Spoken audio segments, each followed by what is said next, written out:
Good afternoon and welcome back to the Columbus Metropolitan Club.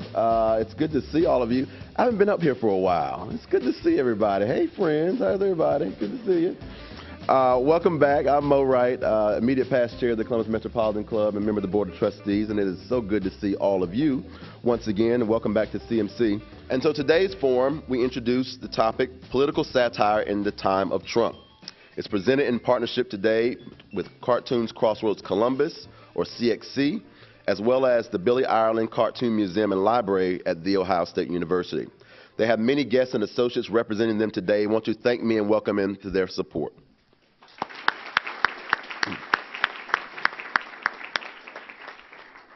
The state of affairs of our nation, and especially the White House, are difficult. The tone, the troubles, the turmoil leave little to laugh about some days. Thankfully, there is a time-honored tradition of political cartoonists. These few insightful, wickedly smart, and very talented individuals make us laugh through some of those days we want to cry. We are so thankful today to have the opportunity to meet these individuals who bring color, laughter, brain and brawn to our drab days. Let's welcome our panel.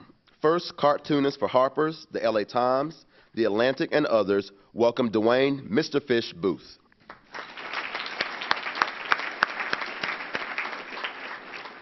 Cartoonist for the Columbus Dispatch and appearing in Time, Newsweek, and USA Today, Nate Beeler.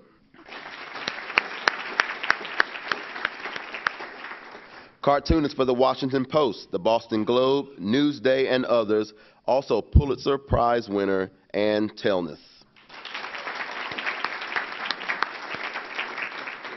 And to start our conversation, we have Jenny Robb, cartoon curator, The Ohio State University Billy Ireland Cartoon Library and Museum. Jenny, the podium is yours. Thank you. Thank you, Mo. It's a real honor to be here with all of you and also with this esteemed panel of troublemakers and naysayers. And I mean that as a compliment, of course. The late, great political cartooning troublemaker Paul Conrad once said, "Cartoons are ridicule and satire by definition. A negative attitude is the nature of the art." Good political cartoons are indeed critical. They're subjective.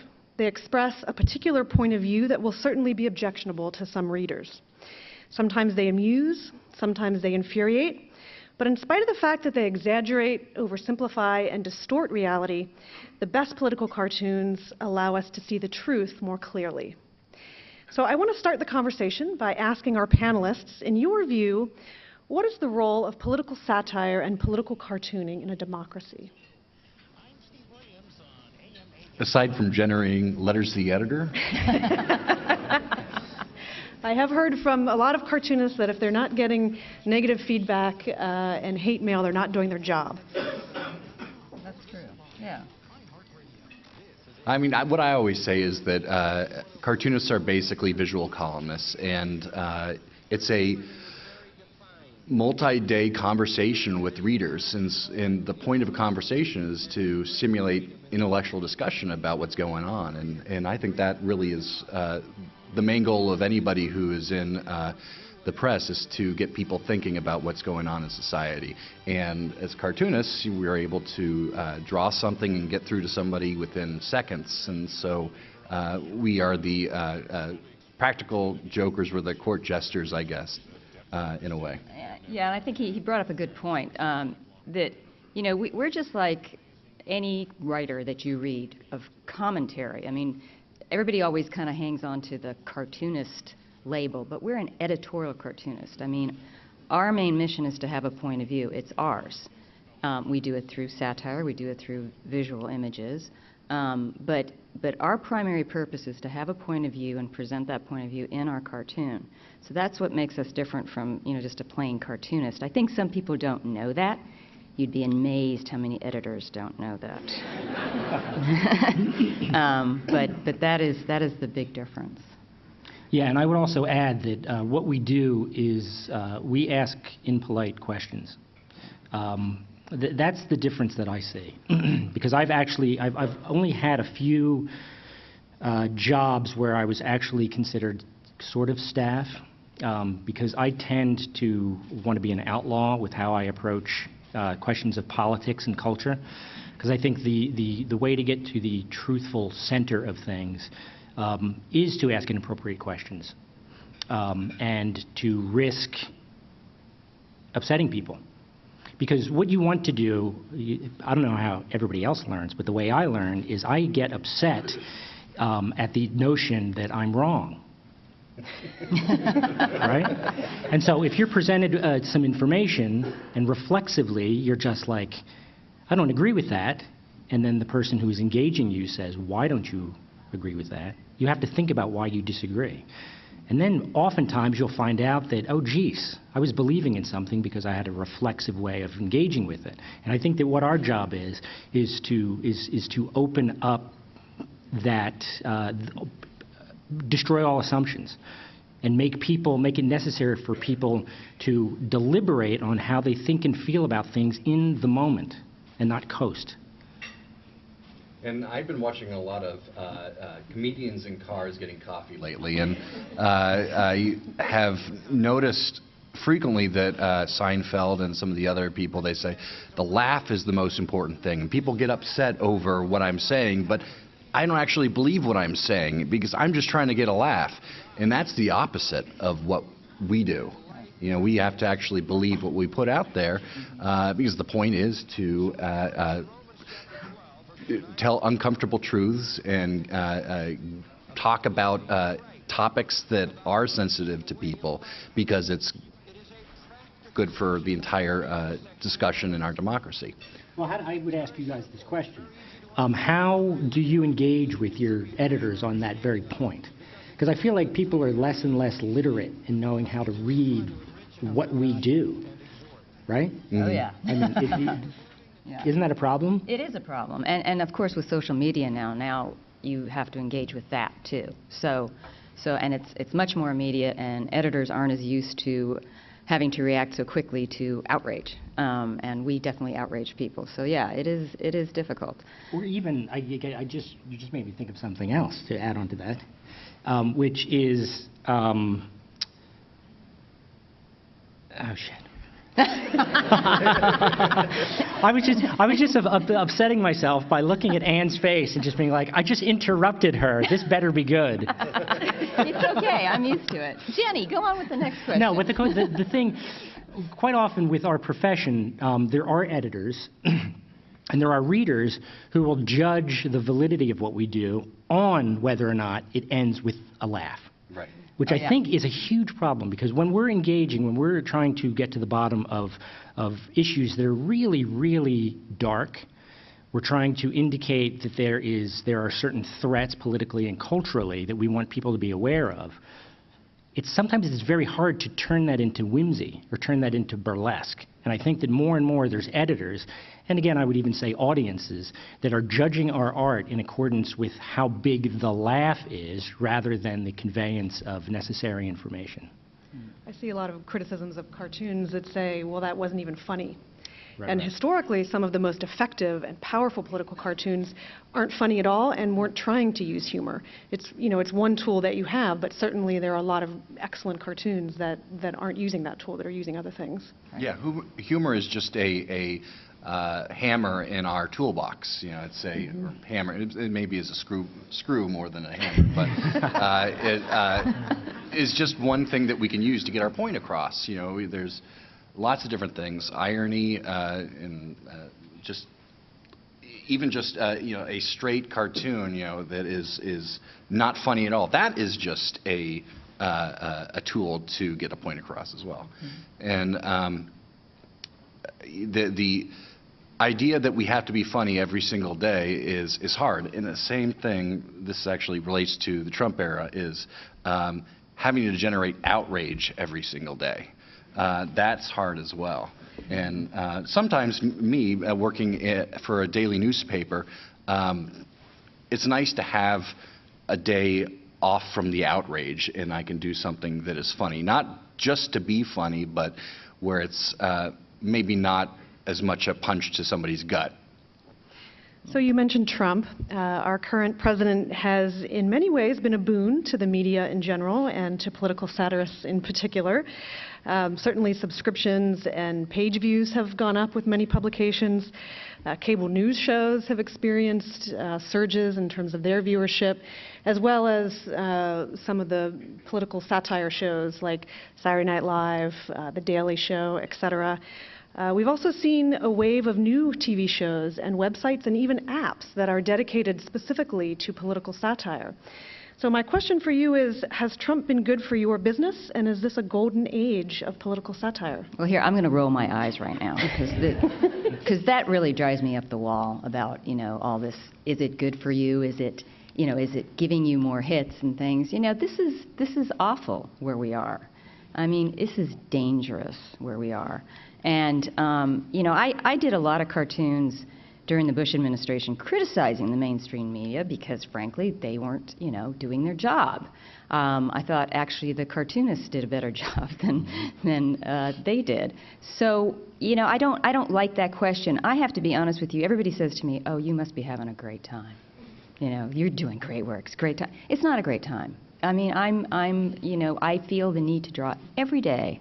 And what I'm basically doing is trying to pick which subject matter I'm going to do that has the most impact, is the most important. I don't want to do a cartoon on Kofefe or whatever that stupid word was that he tweeted out one night. I'm going to do a cartoon about, the fact that the man doesn't understand separation of powers. And, this is our job. This is what we're supposed to do. Going back to the thing about cartoons, the thing that makes us quite different is the fact that we use images. And yes, of course, that helps us internationally because you don't have to necessarily speak the language. But I actually think the most potent part of an editorial cartoon is that it actually crosses class lines and the fact that you're rich or poor. Because every human being can respond to a cartoon, an image. And every human being, regardless how, what his status is or how much money or how little, will react to it, sometimes badly. So that's where I think the power is, and that's why I think that an editorial cartoonist is a very important part of journalism, because as these two were talking about, it forces you to question things, sometimes in an enjoyable way, and sometimes not. But that is really our purpose. Hear, hear. No, but the truth of the matter is when you think about imagery as a language, which is what we're talking about, it predates the invention of the written word by like 30,000 years with cave paintings and other forms of art. So if you consider that length of time where people were communicating using this form, it brings a great deal of validity to the strength and power and significance of it. Because really, it's an easy thing to break down. We respond to images because they look like the world around us. Language, the written word, has to enter in here as a concept and then be constructed, and meaning has to be invested into it. And then you create images in your mind to give it, validity and power. We cut past that, and we use imagery to resonate with people's physiologies. It's a different process. Yeah, it's very primal. I think some of the first cave paintings were of a mammoth attacking a fat, balding guy with a big nose. So. Which brings us back to Trump.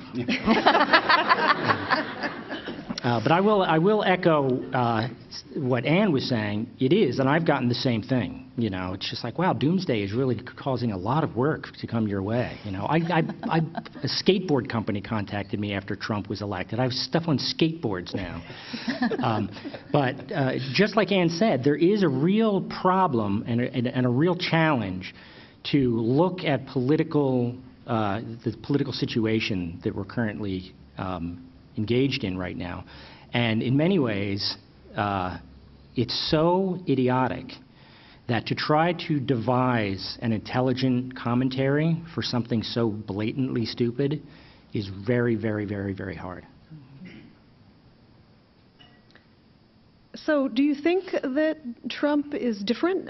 Is his presidency different than previous presidencies? And are there things, for example, that were off limits before in your cartooning that you can now do? What changes have you seen? Off limits, it's interesting. I've had the experience, and every cartoonist has a different experience, but I've had two experiences. One is I am allowed to use pussy in my cartoons now by the Washington Post editorial page. I've done two. Actually used the word. And then also on the flip side, I've been with the Post since 2008. I have never had them kill a cartoon, except for that cruise one. Until the last couple of months, I've had two. And the reason was, and you know, this is an editorial decision, was because one of them I did during the Charlottesville protests when someone was killed. And my editor thought that the imagery that I used might incite. And I understood what he was saying.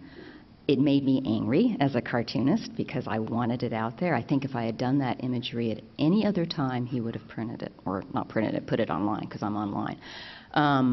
So it's kind of a double-edged sword, at least for me. So it's different in that regard.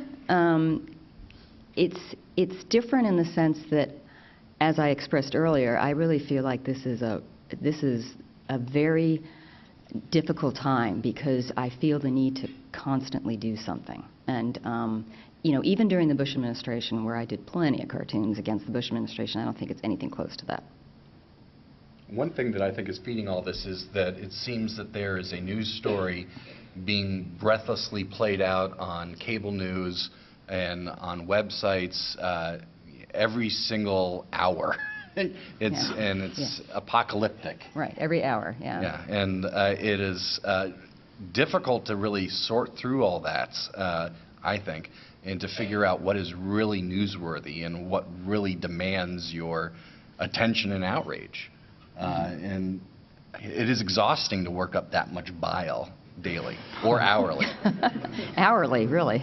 Well, I would say that for me, my job is exactly the same. Because what we didn't mention is cartooning during the Obama administration. I mean, I can sympathize with cartoonists when they say George W. Bush administration a lot. But remember, just because Obama was very suave, well-spoken, easier to listen to, you have to remember his drone program. You have to remember his continuation of secret renditions, his deportation. Yes, the transparency questions. Yeah. So it was actually, I kept up my vitriol against that office when Obama became president. And it was really difficult because people would rather say, well, give him a chance. There were apologists, essentially. So for 8 years, while I continued hitting that chair as hard as I could, I would get hate letters and I would get death threats. I got a couple death threats, particularly when, I don't know if you guys remember this, but when Obama was first elected and then when he was reelected, I had to sort of just like hold my head in anticipation of the cartoons the next day, which all had to do with some version of Martin Luther King sitting up in a cloud and crying over how happy he was that Obama was president. Okay, it wasn't lost on me that we had an African-American president. That was very significant as a historical event. But if you look at the policies and the beliefs of those two people, you can't find people, two more these people had nothing to do with each other. Martin Luther King was would have been a huge critic of what that administration was about. And to assume that they would be friends just because they both had the same color skin is racism.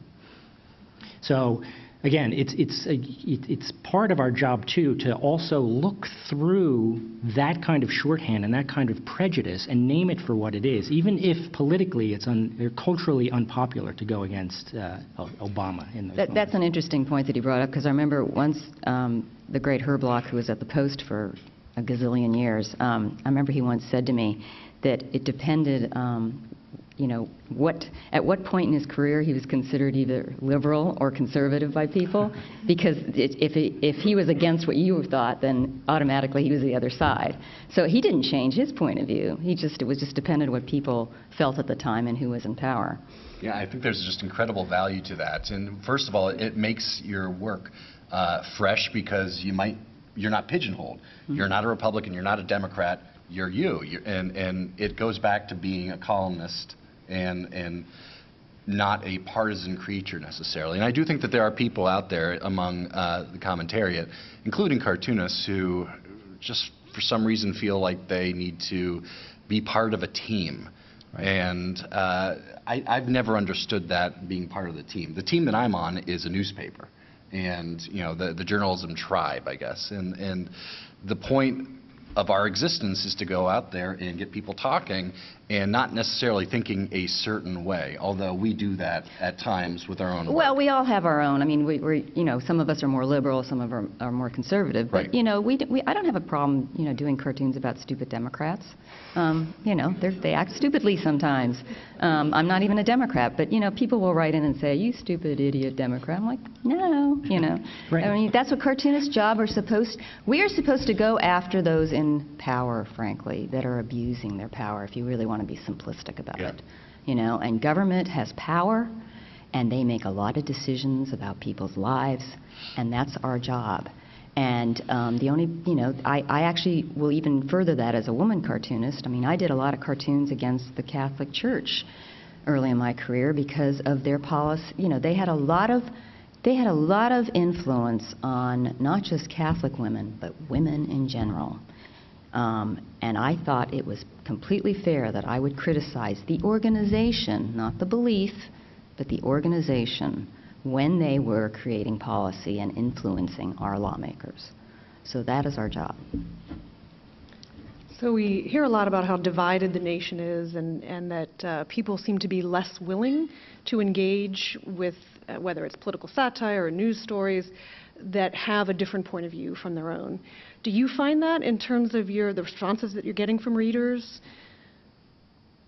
Yeah, without a doubt. I think that people are in their little silos. They've got their feeds, and they're only following people that they like, and they're not challenging themselves intellectually. I'm not saying everybody does this, but I'd say the vast majority of America does this if they're reading the news, which is unfortunate. That's a whole other discussion about civics in America. But I'll bring it back to this. When I started drawing cartoons about Trump, when he was the nominee, I had another cartoonist say to me, I'm wondering when you're going to, suddenly decide, I got to back this guy and, get behind him all the way. And I said, I don't think that's going to happen. It's if I get an impression of a person and it kind of sticks with me the more I think about it with Trump, and I don't think that's going to happen. And I see people on Twitter and Facebook and so forth that are in their silos, and maybe they were for Trump at the beginning, and they stick that way. And maybe I'm in my own silo too, in a way, because my opinion hasn't changed. But I see people coming at me with different sets of facts, alternative facts, and so forth, and it's based off of where they get their news, because every single person out there, every single organization out there is trying to frame the debate in a certain way. Well, the way they're trying to frame it is the given assumption is that politics is what's going to save us. That's what I find most frustrating. When it comes to the culture and things that are a problem, it wasn't, let's think back just a few decades ago. It wasn't always a conversation that was just relegated to political speak. There was the arts community that was involved. There were artists who were involved, poets, right? I mean, even you guys know Winsor McCay, right? The cartoonist from the turn of the 20th century. Many of his cartoons were about supporting poor people and supporting women as women. Without saying, okay, we've got to support a particular candidate or vilify a particular candidate to change, to move the ball down the field. It's not about that, because when it gets into that kind of conversation, we might as well be talking about sports. Right? The way this is set up is that there's games and there's rules that for some reason, as we move forward as a culture, we keep the assumption that we have from the very beginning is, okay, we have to play this game. We have to adhere to these rules. Take a step back and look at the folly of this game, because not everybody's getting padding, not everybody's getting a helmet. There's some people who are being beaten down and destroyed on this field of play. We've got to question the folly of this thing as a game and then start to reconstruct society and culture. Politics is, as far as I'm concerned, I don't know how you guys feel about it, but to me it's almost a lost cause as far as changing how we function as a society. It's been commoditized. I mean, it's basically the NFL, like you said. Well, and now it's entertainment, too, with Trump. Right. Which, Yeah. And, you know, you look at all the media people out there, and they're like, oh, yeah, I've got a Fox News hit. I got a CNN hit coming up. Right, and, right. you know, it's an media industrial complex in a way. Yeah. Well, that's what you're right. I mean, when we're talking about journalism now, it's moving further and further into a space where it's not even an audience they consider. They're considering customers. Mm-hmm. Right? And so if you're trying to appeal to a customer, the customer's always going to be right. You're going to dumb down your communication, which is the product, so you don't upset the dimmest wit on the block. Let's raise all the boats. Let's try to get rid of the dimwits and sort of bring them into the conversation and have deep, intelligent conversations. But part of the problem, this is bringing it back to Trump, part of the problem is that within Trump, you have the media being attacked. And so, the dimwits are tuning out in a way, but they also, I guess, are, that contributes to the decline of the media industry, newspapers and so forth. Yeah, but the fault also lies with the media. They spent a long time laughing at this guy. I mean, I can remember watching interviews where they're basically giggling through an interview with him. The cartoonist is the serious one watching this. Yeah. I mean, it definitely is entertainment. I agree. I mean, this is way too short a thing to even talk about this, but you know, we've had so many decades of people, you know, being entertained, wanting to be entertained, responding to winning. I mean, look at how many times Trump and our politicians talk about winning, not about the issues. You know, we just want to win. We just want to win. That's all we want. We've changed this all, you know, into we don't even know what civics is anymore. Right. The ends justify the means. Yeah. So we're getting close to our opportunity for audience questions. That's going to start in just a couple of minutes. So I encourage all of you who have a question for our panelists, please don't be shy and go to the microphone back here. And while people are thinking of their questions and lining up, one last question. Did you all watch the State of the Union last night? And as professional political satirists, do you have any opinions? Did you get any great ideas for cartoons? What do you think? Did you do one? I watched it, but I don't have any ideas quite yet. Maybe. Don't you have a cartoon due today? Well, one of the images that stuck with me was the guy raising the crutches over his head. I don't know, maybe you have an editorial cartoonist raising a brush and a pen over his head. I don't know. Yes, I did a cartoon this morning, thank God. Oh, you did? It's up if you want to look at it. WashingtonPost.com. I did one the night before because I was prepared not to be surprised. Has anybody ever been surprised at a State of the Union? No. It's such an opportunity for truth-telling and being very clear with this. Are you kidding me? And winning. Yes, and winning. Okay, great. So we will now move to the audience question time. It's the Columbus Metropolitan Club's tradition to take audience questions. So please state your name and ask your question. And in consideration to everyone, please stick to questions instead of editorial comments. So with that, we'll have our first question. Fred U. Needham.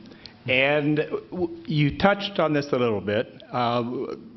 I've seen it suggested that we are gravitating to more insular bubbles for our sources of information, and so that we listen to what we want to hear, what we like. And there's a limit in terms of what you can do to spread your own work to other people, but do you have any thoughts on how we begin to broach other people's bubbles with the dialogue that you are presenting with your political cartoons? How do we reach more people? Just cartoons themselves, I think, like what Ann and Fish were saying, just that they're this primal thing that transcends class and race, everything, religion. Just a cartoon, I think, is able to get through to people, and yeah, it's going to have an opinion, but everybody's going to look at that cartoon. When you look at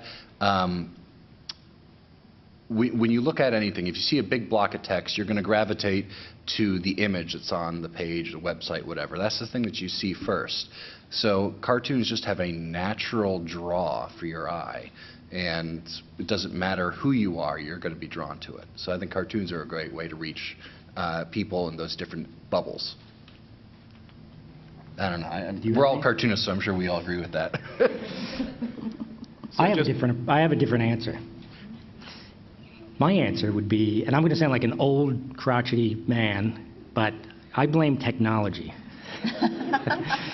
And I really do, because I do think that one of the things that contributes to groups separating from one another and becoming really revved up with their own tribe is the fact that they are interacting with each other in a public place less. Because what can happen with technology, while it really helps us disseminate our cartoons and can give us a pretty huge audience, what that's doing is we have an audience of people who are isolated in their own homes. And if that's where you're getting your information and deciding who and what you are, you don't have anybody in front of you to test that, right? So you're going to end up filling your ego, your political ego and your moral outrage without anything to disprove you. Because the difference from now and, if you look at the past, say you were a politically engaged person and you wanted to interact with other people, whether you're going to the newsstand, which is in a public space, that's where a lot of people congregated when the news was coming out, it came out at different parts of the actual day. You're outside. You're congregated with people. The same thing if you wanted to go see Lenny Bruce engage with things. You have to go to a public space and make a statement of your body in a place. And what that does is in the presence of other people, you're going to have more sensitivity to other people's presence and, potential disagreements. As we all know, it's very easy to be really snarky and really mean in an email. Say, oh, I really gave it to him, or in a text. You would never engage with somebody sitting right in front of you in that same way. And that's why I say I think technology has really crippled our ability to be civil and also be comprehensive about what we think and what other people think. So in order to get rid of car rage, we should get rid of cars so people don't feel like they can act like idiots inside their car. Monorails. I mean, didn't Disney promise us monorails at this point? I'm sending you a really snarky text about that. Thank you for that question. Do we have another question?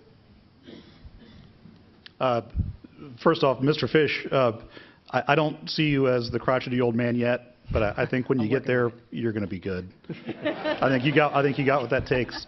But my name is John McKnight. I work for Rife's Auto Body, and my question is this: if your cartoons, your writings, something up front you said was that you have to believe them.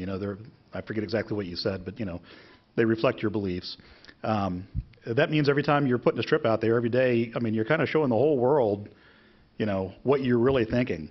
And while I think most people that know me probably know my political persuasions, I don't go out and wave the flag around about them a whole lot because I know that some of my neighbors don't agree with them, and I like being friends with my neighbors, even though, I may not like what they think politically. Is that difficult for you guys, just to function in the world when the whole world knows how you think? Do certain people just, not want to sit next to you at the bar? We don't family and friends function. disowning you. We don't function in the outside world. We just hang around each other. Yeah, I mean, we talk about, people need to get out and about and see people. We And, never see anyone. we're hunched over drawing boards in true. darkened rooms. No, I would answer that question by saying, if you know if you know my work, you'll see that I'm just as likely to do a straight political cartoon as just the lewdest dirty joke that you can imagine. Yes. And It does. and so what that does is it invites people love dirty jokes. People love jokes, and I think that that's one thing that we've sort of touched on a little bit through our discussion, is the importance of just humor. Humor gives you permission to think outside of the box. Everybody loves to be an outlaw a little bit, every once in a while. You get that permission, right? So I think we're not politicians. We're not. I don't see us being perceived as rigidly as that. Mm-mm. I think that if we're doing our jobs correctly, what we're communicating is that we want to have a conversation, and that we're presenting it in a way that suggests that it's malleable. But you have a point. I mean, editorial cartoonists cannot have a thin skin, because you definitely get called every name in the book. My biggest struggle is when somebody writes me something, not to engage, because you could spend your entire day going back and forth with this person. That's probably the hardest part. But you can't have a thin skin, because you won't last. I engage with everyone. Do you? I really do. That's why you don't sleep. No, but the point is, and it's interesting that you say that, because, and I will say that particularly during the Bush years, I got severe death threats for just any cartoon that had to do with, support the troops. It was always just very surface, and it's just like, we've got to sort of look at policy, we've got to make this a much more complicated question. And I would often get emails from the wives and girlfriends of servicemen and women, insisting that I should have my head chopped off. If I was president, I would see that you were shot at dawn. That's how the conversation starts.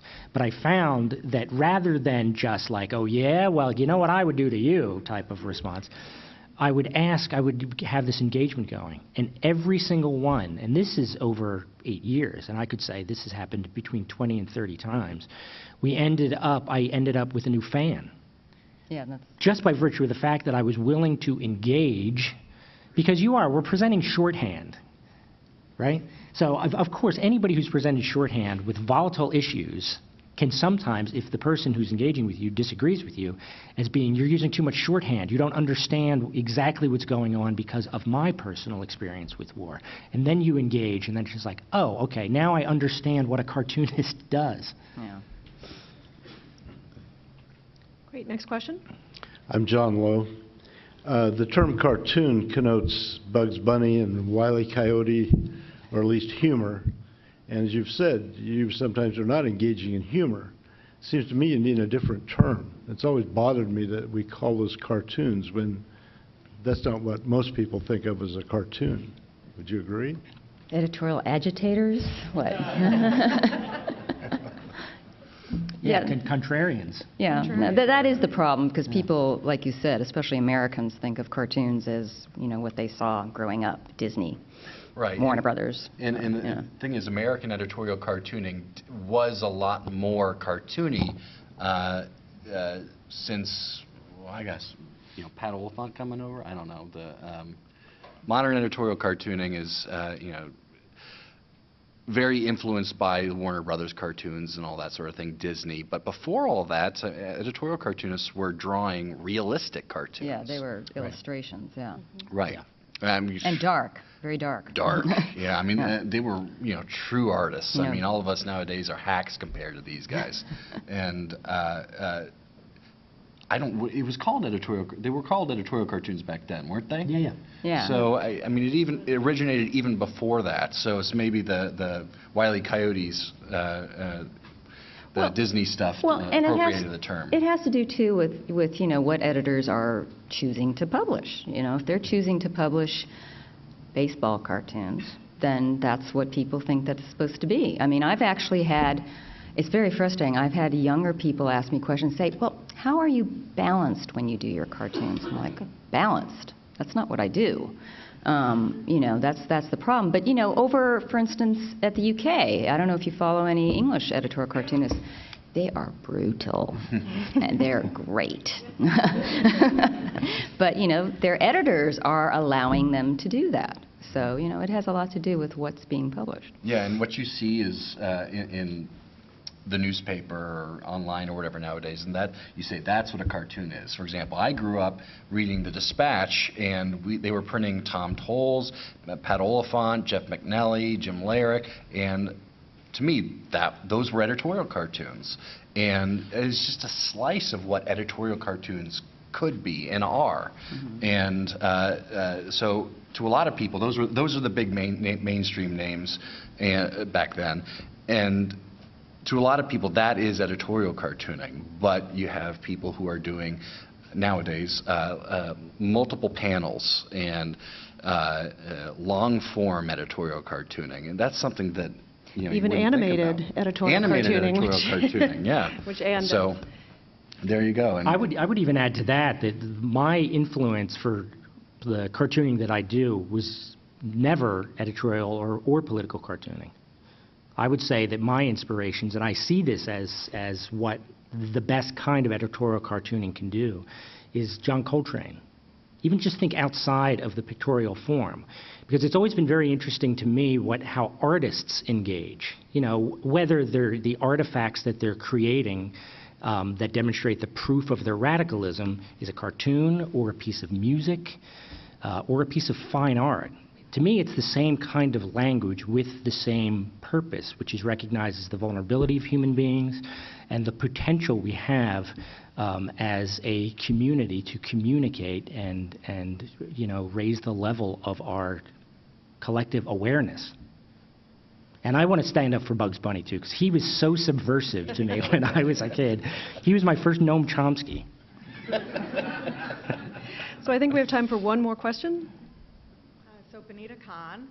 My question is, to get back to Trump a little bit, is what do each of you think is, as political editorial cartoonists or editorial cartoonists, is the most effective way to maybe help the public at large understand better the harm that either is being done or can be done by Trump's constant attacks on the media? Keep doing cartoons on it. I mean, that's the thing, is like we were talking earlier, you have to pick and choose. You don't want to go after, I mean, we all draw, his funny hair and his orangeness, but yeah, but the long tie is wonderful. I mean, it's a great prop. But you want to make sure you choose something to comment on, and the attacks on the press, that is a big one. Separation of powers, as I mentioned before, is a big one. I mean, that you just have to keep making sure that you're addressing those things and not falling into the entertainment trap again. But I think the cartoonist has actually done a pretty good job of it, I feel, at least in our American group, to go after that. But, when you have the rest of the media, yet again, saying, he's so presidential tonight. Oh, come on, it's been an hour, he's going to turn around and do something, again. So, you just keep harping on the important stuff. And the important stuff, too, we're talking about pictorial representations, is also showing what the results of the Trump policies are. Yeah. Because if you can show how people are really suffering, and if you can show the breakdown of the American democracy in a way that catches people's attention, and you don't do it by just showing Trump as a clown, right. I think that you get there's greater significance in your work, because you're showing the proof of bad policy, and the thing that will motivate people to change things is when it affects their heart. right? You don't need to just laugh and just point at Trump and just say, what a jerk this guy is. You need to say, okay, he's a jerk. Let's look at the arithmetic and look at the real suffering that's going on because as a result of him being the president. And then it's just like, wow, we really actually have to do something to save these people and ourselves because power manifests itself around Trump. It's not just, he's not the king. And do cartoons about, his policies. I mean, for instance, EPA. I mean, he's gutting EPA. He is gutting EPA, and I don't know, I'm at the Post, they cover this stuff, but I don't know how much it's covered throughout the rest of the country. And so I try to do cartoons that actually will go back and talk about EPA, talk about, the other departments. It is tough, but, that's our job. We're supposed to be doing that. Can I just add really quickly to that, because you're exactly right. But the one thing I would add to that is recognize, too, that he's gutting the EPA and he's dismantling certain systems in our government because it makes good business sense. All the deregulation is there because it makes sense as a business model. So then we have to start to recognize, wow, what is it? What makes business function in such a way that it is logical, because the numbers play out right, that we should decimate the planet and destroy the environment? Short-term gain. That's why. Right. Yeah. So I think that, and I'm sorry, just one other thing to add to that is that it's not just cartoons that need to be, cartoonists who need to be doing their jobs here. It's a multi-pronged thing that, it's editorial boards across the nation, as well as just people talking about the issues over the dinner table and all that sort of thing. That's how you get to be a good check on power. But this is the stuff that should be going on even if Trump isn't the president. This is stuff that should have been going on during Obama's presidency. Mm-hmm. Trump is no different from Obama. No different, I think, at bottom. They both have aspects of demagogues to them, and they're both elected, and so you don't have to elect them again. If you talk about the issues, you can maybe change people's minds over time, and maybe they'll vote for somebody else next time. And talking about attacks on the media, we're protected here in this country by the First Amendment, but I do want to make the point that there are countries in the world today where these three people up here would be arrested for the cartoons, especially Mr. Fish, for the cartoons that you saw during lunchtime. And in fact, the rest of you might have been arrested for laughing at them and encouraging them. Right. So we are really fortunate here that we do have that protection. And Be very daring and buy our books, which are over on that table. And please also, yes, buy the book. So I will turn the podium over to Mo. Thank you very much.